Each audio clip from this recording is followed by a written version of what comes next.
All right, what is up, everybody? We are back, and today we're doing something a little bit different. And I'm going to be interviewing a good friend of mine here, Antonio. He's a creator as well as a real estate.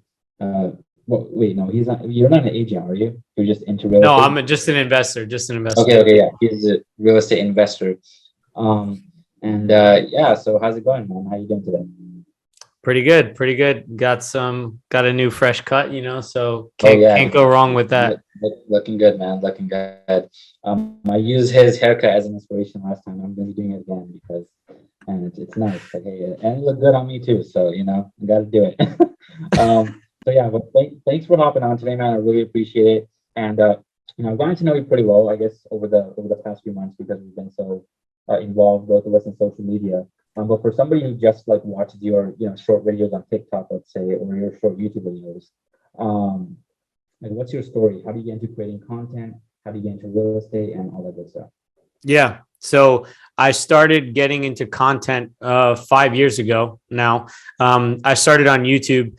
I had always wanted to talk about like self-improvement and stuff like that. And I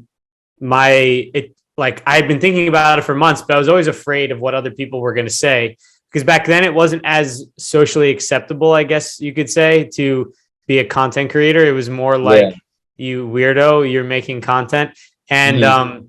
so I was always afraid. And then it was like February 2017. My brother, my mom and my sister and my brother came home. My brother ran straight to his room, and my mom was just like crying. And I was like, "What the hell happened?" I could tell something was obviously really wrong.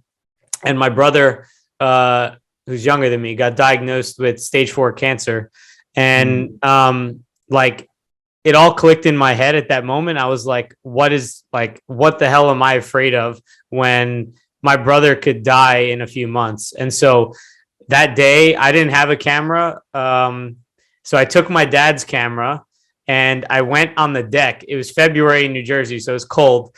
And I had no like script, no nothing. I was reading the 10X Rules of Success by Grant Cardone.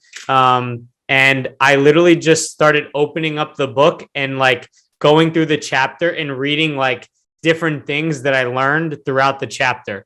Really bad YouTube video. Don't watch it. But that's how I started. And then I just kept posting. I think I posted like once or twice a day for the entire year. And then I started doing like one a day for the next year. And then I started doing once a week or twice a week and then once a week. Long story short, I didn't really have a niche, so the videos didn't do well. Yeah. And so what I ended up doing was I ended up at around the same time I started looking into buying real estate. I bought my first property. I went through a bunch of struggles with that, and I was like, "There's got to be other people that feel the same way about this." So I started my YouTube channel.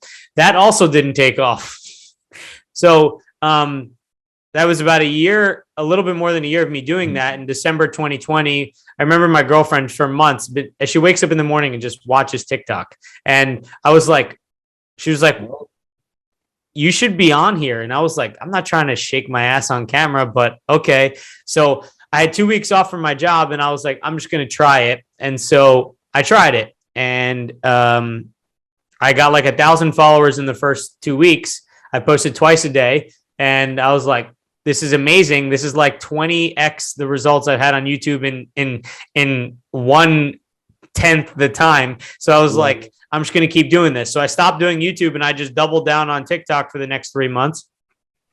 And then I gained like at that point I had like 80, or I didn't have as much success as you, but I had like 80 to 100,000 subscribers and or followers. And that I kept telling myself, if I ever got to that point, then it's time for me to go all in on this. And because I had a book where I was talking about real estate investing that started selling. And I started seeing like some monetary success come in. So I was like, I'm just going to go all in. And so I left my full-time job last year making social media. Dude, yeah, when did you make your first, or have you been on, how long have you been on TikTok now for? December 2020 was the first one. So March 2020 will be for what is that, 15 months? You're over like you've grown a pretty substantial following though, because you're actually selling books and your people are actually buying, or you're selling your stuff and people are actually buying it. And I mean, it's good, right? Because I know a lot of people that aren't able to like really sell their products, or they don't market properly, or there's just so many hurdles. But I still feel like you've built a really solid community in these past 2 years. Yeah, I think I would like to think so too. And I have a pretty tight niche, I would say. Whereas like, you're a beginner real estate investor, you come to my page type of thing. Exactly. So Exactly. And that I has its stick own out that way. value. That has its own value, and which is why for being so niche down, like over 500,000 is really insane for like a niche, right? Because when I see most niche accounts, like I guess even like with the Credit Brothers or like some other accounts that are so niche down, like they don't get the virality that I've seen you get. So it's really awesome. And what made you get into real estate? When did you buy your first ever property? I bought my first property in 2019, but I had wanted to do it for so long before then. Like Mhm. the first day of my first job as a software engineer, I'm sitting at my desk and I'm like, there's no way I can do this for the rest of my life. Like Yeah. I showed up here at 9 o'clock. I got all of my work done by 10, and I've just been doing nothing for the rest of the day. Like, is this what a 9 to 5 is like? And that was the first day where I went home and I didn't even know what entrepreneurship was, which was weird because like my dad, my uncles, like everyone in my family was an entrepreneur, but they always told me to go get a job. Um, and so I didn't know anything else other than just go to college, go get a job until after college. I was like, whoa, I should do this instead. Yeah. And so I started reading about it, but I was always scared because all the money I had was my entire life savings. And so I first did an Amazon FBA business that completely tanked. And then Mhm. I had to go back and get another job after I quit my job to do the Amazon FBA business. And then after that job, I started building up a little bit of savings. At the time, I had like $30,000, but I still like wasn't making any moves. I was living in New York City because $30,000 doesn't allow you to really buy anything. Yeah. And my landlord tried to raise the rent on me like 15% one day. And that was the moment where I was just like, dude, I'm not supposed to be on the renter side. I'm supposed to be on the owner side. And Yeah. I'm going to I'm going to do whatever I can take to figure out how to make this work because like there's people that have done this over and over again and they're not smarter than me. Like I'm a software engineer. There's no way that these people who didn't even graduate high school can figure this shit out and I can't. So that's what I said to myself.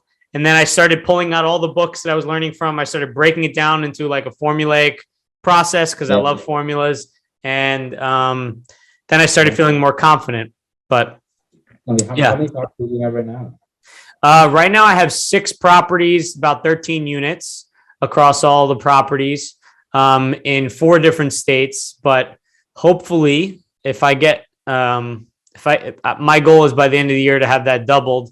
But if I get these 8 units right now, then I'll be almost there already. Yeah, yeah. 3 months into the year. Awesome. So how do you manage all that? Like, do you travel to these different states on a consistent basis to check up on the No, property? There's no. no, How does no, that no. work? I hate traveling. I actually despise traveling. Oh, Yeah. I only do it because I have to do it. But so I did go visit the cities I did invest in, mainly for content purposes. Like last year, right before my last 2 weeks of my job, I planned a road trip to drive my car from New Jersey to Texas because it was my last 2 weeks of my job. I was like, I'm going to get paid while doing this and it's going to be great. yeah. And I just spent the entire days looking at properties at different cities that I had already pre-analyzed in my head.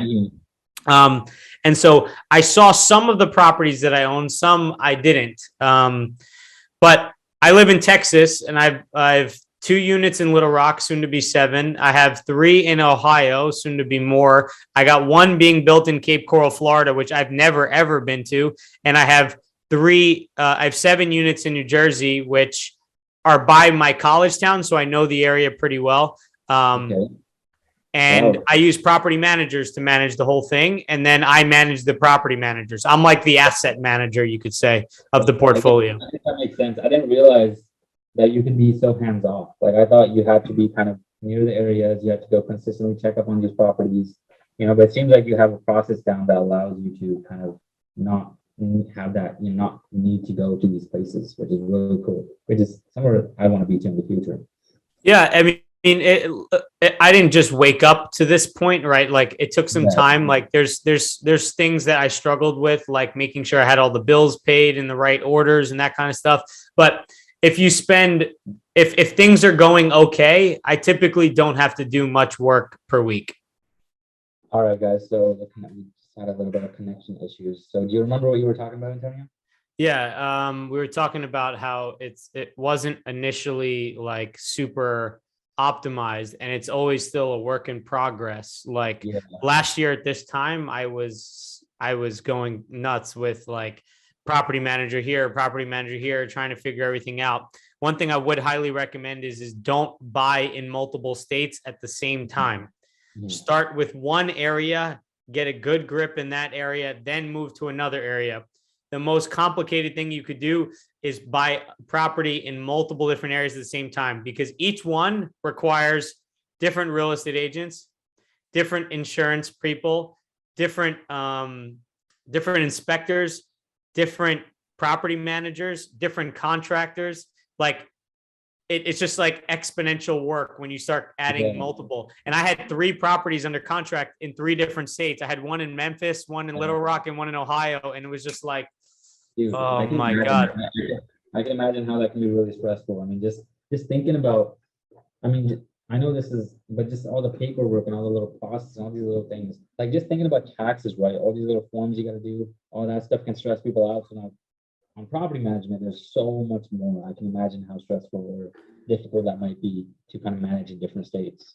Yeah, exactly. So, So what would you say is the coolest thing about being a real estate investor? it has built a safety net for me to be able to like to try out being a content creator, Yeah, without me having to necessarily like worry about. So before I left my job, I saved a bunch of money, and I also knew like, okay, no matter what, I'll still have these properties that are going to be bringing in income, and if yeah, I absolutely need to, then I'll be okay. Um, yeah, and then like that combined with like I own an asset that I could use just in case if I ever needed to. Like it'd be really nice, like if I bought one of the things I want to do over the next couple of years is buy a condo, buy an apartment complex on Miami Beach, because I love Miami Beach. So it can be an investment, but also a place for me to stay and vacation at. Like, yeah, yeah. um, That makes sense. so it has a utility on top of the fact that it is a thing that produces income for you and great tax benefits too. Yeah, that makes total sense, man. And then now on the other end, what would you say is the most challenging thing about being a real estate investor? Um, Challenging thing about being a real estate investor. There's a lot of work that you don't get rewarded for. Okay. Like for example, like maintaining a property and dealing with tenant problems is not something that I get a reward for. It is more like you're just expected to do that. Yeah. And I'd also say another big thing is when you're buying a property, it takes a lot of focus. When someone calls you, it's like everything is almost always a fire. Like, for example, when I bought my first property, like 2 days before I was about to close, the bank was like, "You need an extra $4,000," and I was like, "Well, where the hell am I going to get an extra $4,000 from? Just to show in my bank account, not to actually have." Mhm. But like that was an immediate emergency that came out of the blue, and these things happen. They show up, Yeah. and you can only minimize them, but you can't get rid of them all. But it's the trade off for what you're trying to do. Yeah, man. I feel like there is like the long-term reward and security you get from it definitely makes all that worth it, right? So I that think in my opinion, there's no better way to build wealth, because of this. There's so many different ways you make money with it that it like is hard for you to lose. Even if you bought a bad property, it's still like there's ways to dig yourself out of a bad hole, because you can control the asset, like you can do something to it. Whereas if you bought a bad stock, like, and the stock just keeps going bad, the only thing you can do is just sell it and get rid of it. Can't do much. Yeah. I can't do much but hold. But with real estate, there's a lot more opportunity, a lot more things you can do. There's flexibility and control. That's really what you get. Yeah. But in trade for that, right? I'm trading some of my time in order to get that, right? I don't have to put any of my time in the stocks or crypto. That just happens. Yeah. So what do you think is the best tip for a beginner? Like for me, I want to buy my first rental property this year and become a real estate investor, right? And just start getting into that, get the ball rolling. What would you say is your best tip for beginners? I think combining what's happening right now in the market plus